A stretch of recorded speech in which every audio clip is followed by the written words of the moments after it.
Hi everyone, it's your boy Zach, and this hotel sucks. I'm pissed. It was overpriced as hell. But anyway, I got a email from a Marvel insider related to my last couple of videos, and I was very, very, very excited about this email because it really lays a lot of stuff home, and it corroborates a lot of stuff I've said in theories, bolsters things that other insiders have said. The only real one insider I got that didn't like it was my salty one who used to email me a lot, and he just said he's really busy. And it sounds like they're really working at Marvel, like they're working. So he's getting pissed. It sounds like the CB Cebulski days are more like actual work. So he's like, dude, I'm working right now. And he was unhappy with a lot of stuff I did, and I tried to read it and like absorb it and see his points. So this is another insider, worked at Marvel and several other places, and this insider wrote me a very well-written email. I asked if I could use it. He just said take these couple things out, and it's pretty shocking. So I'm just gonna read it and then intersperse my commentary. He says, your last couple of videos really hit home with me. I remember arguing with other people. Some of the stuff I'm going to paraphrase. With other people online about fake nerd girls a few years before he got into comics. But he got dogpiled on because I insisted that fake girls are real. They claim that girls just want to join comics and not change anything. Why was I being such a misogynist? So this is an interesting turn of phrase. That usually one of the things is, God, I don't know what happened to me. I used to be so like PG rated and all. Now I'm like, they're all okay. So there's this weird thing where people say like, like I'll say like, oh, I don't really like dogs as pets, and they'll say like, all dogs are good. I'll go, what about dogs who like rip people's throats out? It's like, they just had a bad owner. It's like, so it was a good dog ripping your throat out? Like, there's bad. If anyone says there's no bad of something, that's really suspicious because there's bad of everything. There's bad pizza. There's bad. I've had bad days off. I've had bad days off where I was like, man, I wish I would have gone to work, you know? Basically, he was talking about this claim of not that there's no fake geek girls. There's no fake geek girl. It's impossible. It's like, well, but there's fake geek guys. So why can't there be fake geek girls? Especially when we've all obviously run into these people. There's real geek girls and there's fake ones. So what they do is they do the non-slippery slope. Look, just let these people in, and they're not going to do anything weird. Plot twist, they did weird stuff. So basically, so when you say this, you're like, why do these people who are not really into comics, why are they trying to get into comics? Why are we letting them in? I always use sports analogy. I don't know anything about sports. I should not be in any part of a sports organization. I mean, obviously I could be in the IT, but like I shouldn't be like interfacing with the fans. I shouldn't be coming up with plans for plays or plans for advertising or I don't know anything. If you started letting in a bunch of guys like me who have no interest in sports into the sports, the broader sports industry, that would be a bad idea. And it would also be like, why are you doing this? So he says he remembers arguing with a bunch of pros online before he was a pro about rape depictions in comics. Most creators were supporting the call for defridging women. Fridging is a thing. Fridging is basically the way Gail Simone got into the industry. In the mid 90s, there was a Kyle Rayner Green Lantern story where he came back and his girlfriend had been killed and shoved into a refrigerator. There was a lot of extreme violence. They had I forget what the city is, not Central City, maybe it was Central City, destroyed. And then Hal Jordan killed all the Guardians. Like, it was a time of big shock factors. So you had all the Guardians, I think that are all mostly male. You had an entire city, 50% female, and then you had a woman killed, and the woman was 100% male. This is back in the days where you either were a male or female or you weren't. You didn't get to give percentages. But then Gail Simone takes this and goes, "Oh my God, violence against women. It's always women. Women are always the victims." And every single counter argument was met with, "Well, you're a misogynist." This literally got her career. So defridging is the idea that you want to see women as something more than victims, but that had already been happening since the 1960s. So it's the whole thing about letting a bunch of women who don't really like the industry but really, really like the idea of changing it goes back to Gail Simone.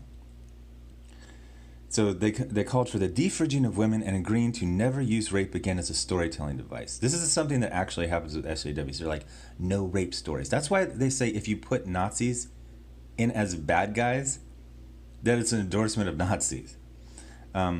Kieran Gillen, a super cucked out SJW, is undergoing, not as big as Ethan Van Sciver, but accusations of him being a Nazi because he's a character set in like an alternate universe. So, I lost my place. I told fellow creators that this was a mistake and the beginning of a slippery slope. I argued that if feminist comic bloggers win this fight, this is a great point. These people, these were originally bloggers. So, the comic book websites are not that big right now. Like CBR. Like CBR from like 2000 to 2010 was huge. So, there was a steady stream of people being a blogger. You would get the attention of the industry, and then they would start giving you jobs. And the deal is that even back then, it was very politically correct. If there was 5 major bloggers, they would try it. They're like, oh, there's not enough women. But, despite that one fake, study that said 40% of comic buyers were women, it's not. You can go in any comic shop and see that's not true. But they always got kind of a special place. It's like, ooh, this is okay. So he said, if the feminist comic bloggers win this fight, they'll make even more demands. This was around the same time as Janelle Asselin Teen Titans cover op-ed. I got private emails of support, but creators were already afraid of coming out against the feminist, politically correct movement. So the Janelle Asselin, I've mentioned her more recently. She's kind of the Typhoid Mary of SJWs. She was the first SJW. She worked at DC. She was always caterwauling about this thing. Everything is rape and the floor is made of penises. And there was, teenagers have always kind of been drawn as adults with skinnier necks. That was, for most of the history of comics, that's how you knew someone was a teenager. Looked exactly like a adult, but had a skinnier neck and no lines around the eyes. So I think it was Brett Booth, and he drew, a standard girl, standard woman body, but oh my gosh, it was a teen character, so she made a big deal about that. So then basically the guy talks about how dangerous it is to be on social media for a pro. You can very easily get in hot water with SJWs and progressives. You'll get support, but the support is always back channel because they can't give support or they become a target. He says, I felt the support, but it was nothing compared to the wave of progressive and SJW nut jobs I encountered. They were mobilized. That word, mobilized, is huge. So one of the things I've talked about from the military several times, and gosh, my active duty time is actually kind of a while ago. It was 2010. It was, that was just when it started to be where everyone had a cell phone. But before that, you would have one really piece of shit, future inmate type of soldier in every company of 200 soldiers. Somehow, all 5 dirtbags from the battalion would all find themselves, and they would become this dirtbag soldier freaking super team. That's what the internet did. It allowed very damaged, very obsessive, very mean-hearted people to find each other and mobilize. There was this great, man, I'm mentioning 30 Rock a lot. I haven't watched it in 6 years. There was this great episode of 30 Rock where Liz Lemon, who was the cool, snarky, kind of geeky girl in the city, she was going back to her high school reunion, and she was like, oh, high school was really hard for me. I was bullied, and everyone's like, oh yeah, because you're a nerd, you were bullied. And then she went back, and it turns out that the people she went to school were pretty nice, and she was an absolute terror who had like given them all complexes, and that's kind of the thing. These people think they're victims or victimizers. They might have been bullied at one time, but they are now bullies all the time. I keep losing my spot.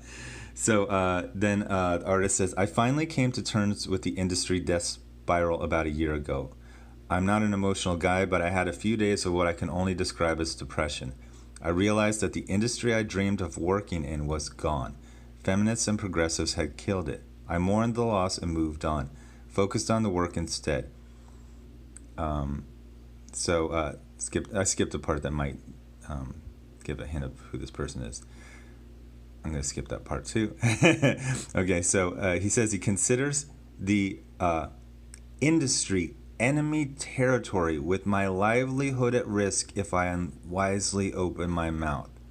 I'm just waiting for the inevitable crash, hoping that something better will come after. So this is the biggest of huge deals, is that the industry is made of people who traipsed in off the street, who got hired because some guy had a crush on them, and a guy who spent 20 to 30 years, 8 hours a day, developing a habit. And now we have, and the other thing is that the tastemakers make less than the people they destroy. It's completely insane. So if you're an artist and you get steady gigs, you can actually make some okay money compared to like a non-college graduate. But this guy who spent 20 to 30 years can be destroyed in one tweet by a bunch of women who have GEDs or some trash college degree, and they make 40 grand, but they're tastemakers, but they're gatekeepers, but they have the right views, and everyone they know has the right views. Almost every assistant editor I deal with now is a Heather Ontos level feminist. Like a virus, they've multiplied exponentially. Soon these nut jobs will be promoted to higher positions, and they will hire even more feminists and SJWs. There are no creators or editors left to stand against this because most of them are totally cucked. You're talking about a lot of beta men who have no idea how to say no to a woman. They willingly submit to these blue-haired freak shows. This is another huge one, that the absolute feminization of men. Feminization has led to very, very weak-willed men who will not say no to a woman, even when she is blatantly wrong. Heather Ontos gets up every day and chases away customers. Imagine, going back to my hot dog vendor, that, Azim is, they hired some girl named Mandy, and he's like, okay, so you put the hot dog in the dirty water. You wait till it's about to boil, then you take it out. We don't want it actually cooked. Then we do this, and then she's like, that guy looks racist. Oh, what? So then we take the dirty bun, and we put, she's like, oh my God, cis white, ew, gross, get it away. That guy just looked at me, that's basically rape. Imagine she does that to every fourth person that walks by. And you say, oh, well, it's only every fourth person. But every person is hearing her say that. And that's a huge problem. Now, like I said, one of the things about these SJWs with their Nazi detection, if they had anything approaching actual accuracy, it would be fine. If there was this one guy in the industry who was actually in the KKK, who actually espoused, racist beliefs online, it would be fine for them to say, oh, yeah, so-and-so, he's in the KKK. We're not hiring him. This guy said all black people should go back to Africa, and the people in Africa, the black people in Africa should go to China. You can say, oh, okay, yeah, but they're like, ooh, we figured out his code. Ooh, we figured out when he had a Nazi villain, that means he actually likes Nazis, even though the Nazis lose in this book. These people are chasing customers away every day. There's no weird, crazy mystery about why sales went down 10%. It's because the pros were attacking the fans. That's it. And that's foolish. Marvel died when SJWs took over the company and ran sales into the ground. But they didn't have to go out of business because they could leech off of retailers like some kind of zombie parasite. They're obviously killing the host, but they could care less. I read about Bendis the other day and his new imprint at DC. That's the back door for bringing the childless weirdos into the DC offices. Bendis may keep his mouth shut on social media, but he's still a parasite just like Marvel. He used Marvel up and has moved on to DC. Miles Morales, Riri Williams, Jessica Jones, he got the ball rolling at Marvel. Now he'll do the same at DC. IDW gave Shelley Bond her own imprint, where she put Tess Fowler on the debut book. More parasites. They're everywhere, and there aren't enough men with testicles to fight off the infection. I don't like... That's a good point, but just a sentence that had testicles and infection in the same sentence...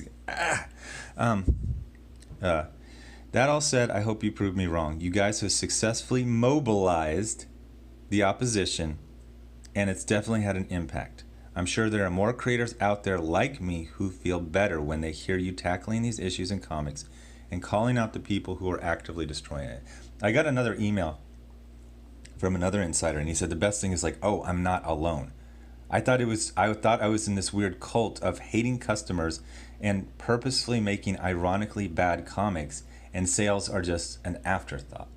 I keep losing my spot.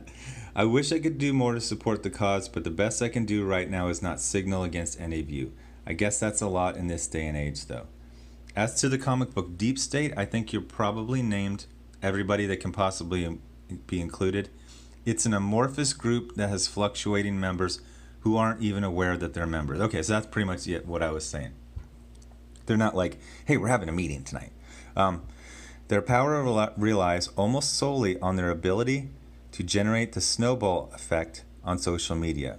Here's who I would put on that list. David Brothers. David Brothers is a guy who was like the manager at Image, and his tenure was the time where it basically became SJW Purse Puppies Zoo, and sales are really bad. Daryl Ayo, founder of Our Country. Matt Santori Griffith, his name is Photo Cub, store owner. I think he's Comicosity website. He's huge. He's out there calling everyone a Nazi and spreading rumors all day long. Chris Sabella, this is another one, X-Top. Huge rumor spreader. So one of the things is you go, oh, didn't Chris Sabella get a little work at Marvel? The thing is, these people will get little edge gigs, but they'll never get core gigs, because even the people who like what they do go, we got to keep these people at arm's distance. Tess Fowler, Femmes and Fridges, it's Twitter. Andrea Shockling, Jennifer Guzman, Heather Ontos. He says, these people are always the first to throw a creator under the bus. And I've noticed that fellow creators will jump on the train if these people get loud enough. There's no official blacklist, though. Creators who get tarred and feathered just have trouble getting more work if they're seen as toxic or radioactive. But they can survive. So, Brian Wood managed to hold on to his career after surviving the Tess Fowler incident, but he was a big name and had enough rep to... Somebody's hit me up on Google Hangouts. I'll get back to you soon. But he was a big name and had enough rep to survive. Surviving will be a lot harder for folks that do not have, now I'm paraphrasing, do not have the same big name and rep. So basically, it's real easy to get destroyed unless you're A-list and have a lot of friends, which is, very true. So this is a big one. I mean, I can't imagine. I've always found people in the arts, like full-time people in the arts, like actors and stuff, very brave in their own way, because they really put themselves out there and they developed this craft, and there's a lot of rejection. But now they literally have to live in, they have to live like a gay guy has to live in like modern day Iran. Like, just keep everything secret. You have to speak little codes, have little symbols to recognize each other. And if you ever just come out and just say, hey, I don't agree with it. You can't even say, I don't agree with attacking this person. You just have to not join in the dog pile, which actually is something, because I see, it's always disappointing when you see that like or that retweet and you're like, oh, really? So they're trying to destroy like Ethan, who we all like, and and you know John Layman is going in. Like a lot of people said, hey, check out Chew. I've had a million run-ins with John Layman. He is a jerk and a huge SJW, and he's just a really, really mean person. So actually, I'd probably put him in on this group as well. But anyway, tell me what you think about this video. Tell me what you think about the idea of living in a wartime situation where you have to, like, where you're in the enemy, you know, you have to pretend like you're on the bad guy side, but you really just want to just do normal stuff.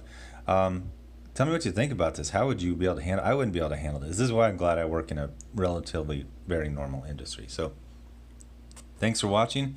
Subscribe. Make sure you're still subscribed. Hit the bell for notifications. Thanks to everyone giving to the Super Chat and the Patreon. You're funding Iron Sights. And I'll have more videos up later today. Bye.